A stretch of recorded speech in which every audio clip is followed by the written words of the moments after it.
ఉన్న బంగారాన్ని విడిపించి ఆ రోజు ఆన్లైన్ రేటుకే మేము కొంటాం. Sharma gold company. నమస్తే, మీరు చూస్తున్న సుమన్ టీవీ. నేను మీ కీర్తి. సెప్టెంబర్ 16 తారీఖు నుంచి 30 తారీఖు వరకు ఏ రాశుల వారికి ఏ విధంగా ఉండబోతుందో మనకు తెలియజేయడానికి ప్రముఖ ఆస్ట్రాలజర్ బ్రహ్మశ్రీ నందిబట్ల శ్రీహరి శర్మ గురువు గారు ఉన్నారు. నమస్తే గురుగారు. వాగర్థావివ సంపృక్తౌ వాగర్థ ప్రతిపత్తయే జగదః పితరౌ వందే పార్వతీ పరమేశ్వరౌ. ఆదిత్యాయ చ సోమాయ మంగళాయ బుధాయ చ గురు శుక్ర శనిభ్యశ్చ రాహవే కేతవే నమః. శృంగేరి జగద్గురు పీఠాధిపతులకి, కంచి పీఠాధిపతులకి నమస్కారములు తెలియజేసుకుంటూ కార్యక్రమాన్ని ప్రారంభిద్దాం. గురుగారు, మీన రాశి వారికి సెప్టెంబర్ 16 నుంచి 30 తారీఖు వరకు ఎలా ఉండబోతోంది? సెప్టెంబర్ 16వ తారీఖు నుంచి 30వ తారీఖు వరకు మీనరాశి వారికి ఏ విధంగా ఉండబోతుందో తెలుసుకునే ముందు గ్రహ సంచారం తెలుసుకుందాం. రాశిలోని రాహు, సప్తమందు రవి, కేతువులు, అలాగే తృతీయమందు గురువు, చతుర్థమందు కుజుడు, షష్టమందు బుధుడు, అష్టమందు శుక్రుడు మరియు వ్యయస్థానమందు శని వక్రీకరించి స్థితి పొంది ఉండడం. వెరసి చూసుకున్నట్లయితే రవి యొక్క సంచార ప్రభావం వలన ఈ యొక్క మీనరాశి వారికి అనుకూలమైనటువంటి పరిస్థితులు, ముఖ్యంగా ఉద్యోగ భద్రతలు, ఉద్యోగంలో ఎటువంటి సమస్యలు లేకపోయినప్పటికీ కూడాను ఇంట బయట అనేక రకాలైనటువంటి సమస్యలు ఈ యొక్క మీనరాశి వారు ఎదుర్కొనేటువంటి ప్రభావం అధికంగా గోచరమవుతుంది. ఎందుకంటే గ్రహ సంచార ప్రభావము కొన్ని రోజులు మాత్రమే అనుకూలంగా ఉండడం, చాలా మటుకు రోజులు ప్రతికూలమైనటువంటి స్థితిలో ఉండడం, ఈ కారణం చేత ప్రతికూలమైనటువంటి ఫలితాలు పొందేటువంటి అవకాశం ఉంటుంది. ముఖ్యంగా మానసికమైనటువంటి ప్రశాంతతని కోల్పోతారు. అయితే ముఖ్యంగా స్త్రీలతో వాగ్వివాదాలు పెట్టుకోకపోవడమే చాలా మంచిదని చెప్పవచ్చు. ఎందుకనంటే మీకు పర్సనల్ గ్రెడ్జ్ తీర్చుకుంటారు ఈ యొక్క స్త్రీలు ఎవరైనా కానీ. ఆ స్త్రీకి డెఫినేషన్ లేదు. తల్లి కావచ్చు, చెల్లి కావచ్చు, అత్తయ్య, వదినమ్మ, నాయనమ్మ, పిన్నమ్మ, కన్న కూతురు కానీ, లేకపోతే ఎవరితోనైనా కానీ, కొలీగ్స్, నేబర్స్, ఎవరితోనైనా కానీ పనిచేసేటప్పుడు వాళ్ళతో వాగ్వివాదాలకి దారి తీసే విధంగా మీ యొక్క చర్చలు ఉండకూడదు. ఆ విధంగా ఉన్నట్లయితే మీరు చాలా మటుకు ప్రశాంతతను పొందుతారని చెప్పవచ్చు. ఇక ప్రధానంగా ఈ యొక్క వ్యాపార రంగంలో ఉన్నటువంటి వారికి మిశ్రమ ఫలితాలు పొందుతారని చెప్పవచ్చు. రియల్ ఎస్టేట్ రంగంలో ఉన్నటువంటి వారు చాలా మటుకు లాభసాటిగా వ్యాపారం సాగుతుందని చెప్పవచ్చు.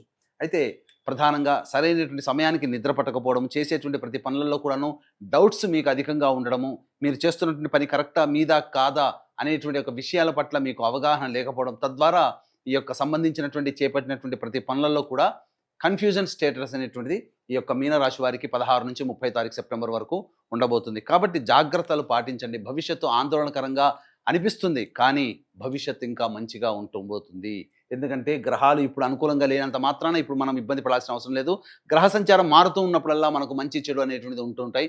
ఒకప్పుడు మంచి జరిగినప్పుడు ఇప్పుడు మళ్ళీ చెడు చెప్తున్నారే, చెడు జరగబోతుంది అనే భయం కంటే కూడా ఆ చెడుని ఏ విధంగా ఎదుర్కోవాలో, అలాగే వచ్చేటువంటి ఇబ్బంది నుంచి ఏ విధంగా అధిగమించాలో అనేటువంటి విషయాల పట్ల మీరు కాన్సన్ట్రేషన్ చేసి తదనుగుణంగా మీ యొక్క నిర్ణయాలు కనుక తీసుకున్నట్లయితే తప్పకుండా మీ జీవితంలో ఆనందదాయకమైనటువంటి పరిస్థితులు ఉంటారని చెప్పవచ్చు. ముఖ్యంగా ఈ యొక్క విద్యార్థులకి సంబంధించి ప్రధానంగా చేయ ప్రయత్నాలన్నీ కూడా కొలిక్కి వస్తాయి. ఆశించినటువంటి మేర విద్యాలయాల్లో మీకు ప్రవేశం లభిస్తుందని చెప్పవచ్చు. ఉద్యోగస్తులు ఉద్యోగ భద్రత అనేటువంటి పెరుగుతుంది. కాకపోతే చికాకులు అనేటువంటి ఎక్కువగా ఉంటాయి. కాబట్టి ఆ చికాకులు మీ యొక్క ఉద్యోగంలో కనుక మీ చికాకులను ప్రదర్శించినట్లయితే తప్పకుండా అధికారుల యొక్క ఆగ్రహానికి గురవుతారు. కాబట్టి ఇంటా బయట వచ్చేటువంటి సమస్యలకి చేస్తున్నటువంటి వృత్తి, ఉద్యోగ, వ్యాపారాల్లో మీరు ముడిపెట్టకండి. తద్వారా ఎక్కడికక్కడికి మీరు డివైడ్ చేసుకొని ఏ సమస్య ఏ విధంగా వచ్చిందనే విషయాన్ని ఆ సమస్యకి అప్పుడే మీరు పరిష్కారం చేసుకుని ఆ విధంగా ముందుకు వెళ్ళినట్లయితే మీ ఉద్యోగం కానీ, వ్యాపారం కానీ, వృత్తులు కానీ ఏవి కూడాను మీకు ఇబ్బందికరంగా మారవు. ఇక గమనించుకున్నట్లయితే ఏ వ్యక్తికైనప్పటికీ కూడాను ప్రధానంగా ధనపరంగానే సమస్యలు వస్తాయి, ధనపరంగానే సమస్యలు తీరుతాయి. కాబట్టి ఏ రోజుల్లో ధనం ఆదాయం అధికంగా ఉంటుంది, ఏ రోజుల్లో ఖర్చులు అధికంగా ఉంటాయి అనేటువంటి విషయాల గురించి క్లుప్తంగా తెలియజేసుకుందాం.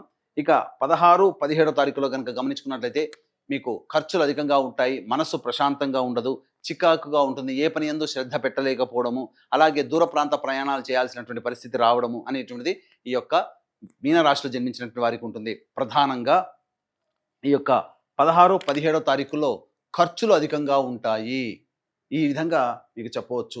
సరిగ్గా నిద్ర పట్టకపోవడం కూడా ఈ 16, 17 తారీఖులో మీకు గోచరం అవుతుంది. ఇక 18, 19 తారీఖులో కనుక గమనించుకున్నట్లయితే మొక్కవోని ధైర్యంతో ముందడుగు వేస్తారు. ఏదో ఒక కార్యం సాధించాలనే తపనతో ఉండి పెండింగ్లో ఉన్నటువంటి పనులన్నీ కూడా పూర్తి చేసుకుంటారు. ఒక బరువైనటువంటి బాధ్యతని మనం పూర్తి చేసుకున్నామనే సంతోషంతో మీరు ఆనందంగా గడుపుతారు. ఈ యొక్క 18, 19 తారీఖుల్లో విందులు, వినోదాలు, స్నేహితులతో మీరు గడుపుతారని చెప్పవచ్చు. ఆనందదాయకంగా ఉంటుంది. ఇక 20, 21, 22 తారీఖుల్లో కుటుంబ సమస్యలు, కుటుంబ కలహాలు జరిగేటువంటి అవకాశం ఉంది కాబట్టి జాగ్రత్తలు పాటించండి.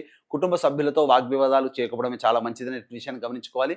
ఖర్చులు కూడా అధికంగా ఉంటాయి. ఎడమ కంటికి సంబంధించినటువంటి సమస్యలు పెరిగేటువంటి అవకాశాలని గోచరమవుతుందని చెప్పవచ్చు. ఇక 23, 24 తారీఖుల్లో కనుక గమనించుకున్నట్లయితే రాని బాకీలు వసూలవడము, అవసరానికి మించినటువంటి ఖర్చులకి తగ్గట్టుగా మీకు ధనం సహాయం అందడము, తద్వారా మీకున్నటువంటి సమస్యల్ని పరిష్కరించుకుంటారని చెప్పవచ్చు. మిత్రులు, బంధువుల యొక్క సహాయ సహకారాలతో మీ సమస్యలన్నీ కూడా పరిష్కారం అవుతాయి అని చెప్పవచ్చు. ఇక 25, 26, 27, 28 తారీఖులో ఇవి అనుకూలమైనటువంటి సమయాలు కావు. 25, 26 తారీఖుల్లో గృహ మరమ్మతులు, వాహన మరమ్మతుల కోసము, గృహోపకరణాల కోసం ఖర్చులు అధికంగా చేస్తారు. అలాగే వాహనాన్ని నడిపేటప్పుడు జాగ్రత్తలు పాటించాలి.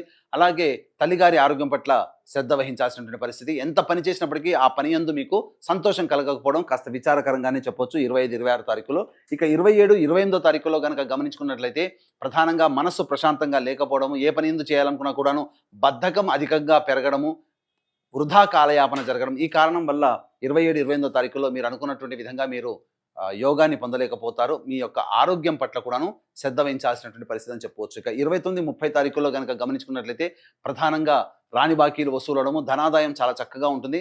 అన్ని రంగాల్లో ఉన్నటువంటి వారికి ముఖ్యంగా ధనం సమకూరుతుంది. తద్వారా అన్ని రకాలైనటువంటి సమస్యల నుంచి మీరు బయటపడతారని చెప్పొచ్చు. ఏ తర్వాత చెప్పొచ్చేది ఏమిటంటే 16, 17 మరియు 25, 26, 20, 21, 22 ఈ యొక్క 7 రోజుల్లో మీకు ధనము ఖర్చు అధికంగా ఉంటుంది, సమస్యలు అధికంగా ఉంటాయి కాబట్టి జాగ్రత్తలు పాటించండి.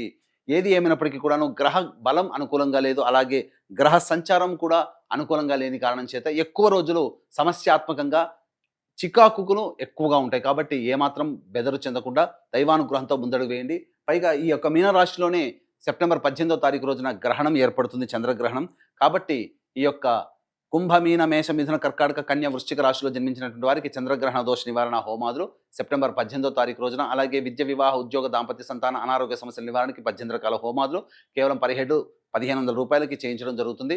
అలాగే సెప్టెంబర్ 25 మరియు 30 తారీఖులో పితృపక్షాలలో పితృదోష నివారణ కార్యక్రమాలు మా ఆధ్వర్యంలో జరిపించడం జరుగుతుంది. పితృదోషము వేరు, పిండ ప్రదానం వేరు. పితృదోషం అనగా తండ్రి వైపు 7 తరాలు, తల్లి వైపు 4 తరాల్లో ఏమైనా దుర్మరణాలు అనగా road accident, fire accident, suicide attempt, నదిలో బావిలో పడి చనిపోవడం, ఇంట్లోంచి వెళ్ళిపోవడం, లివర్ ఫెయిలియర్, కిడ్నీ ఫెయిలియర్, క్యాన్సర్తో చనిపోవడం, అలాగే 60 సంవత్సరాల లోపల ఏ విధంగా చనిపోయినా ఇవన్నీ పితృశాపాలుగా చెప్పవచ్చు. కాబట్టి కాలసర్పదోషంలో జన్మించిన, కరోనాతో చనిపోయిన పితృశాపాలే.